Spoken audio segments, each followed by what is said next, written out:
I do believe I'll be having the honor of taking Cuba.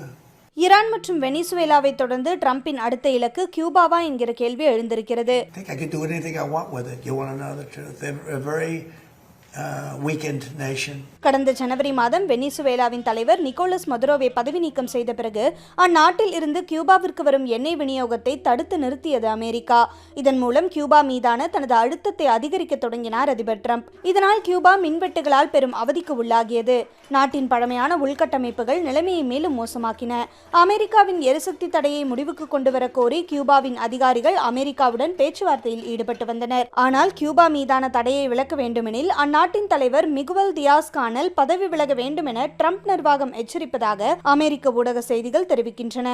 அதே நேரம் கியூபாவிலும் வெனிசுவேலாவை போல தலைவரை மட்டும் நீக்கிவிட்டு மற்ற அமைச்சர்களை பதவியில் வைப்பது போன்றதொரு ஆட்சி மாற்றத்தை மேற்கொள்வது குறித்து அமெரிக்கா ஆலோசித்து வருவதாக தகவல்கள் கூறுகின்றன.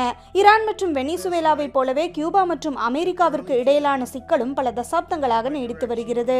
அமெரிக்காவின் முன்னாள் அதிபர் பராக் ஒபாமாவின் கீழ் இரு நாடுகளும் ஒரு சுமூக நிலையை எட்டிய போதும் ட்ரம்ப் ஆட்சிக்கு வந்தவுடன் நிலைமை மீண்டும் இறுக்கமடைந்தது. ஆனால் வெனிசுவேலா மற்றும் ஈரான் மீது தாக்குதல் நடத்தியது போல அமெரிக்கா கியூபா மீதும் தாக்குதல் நடத்துமா?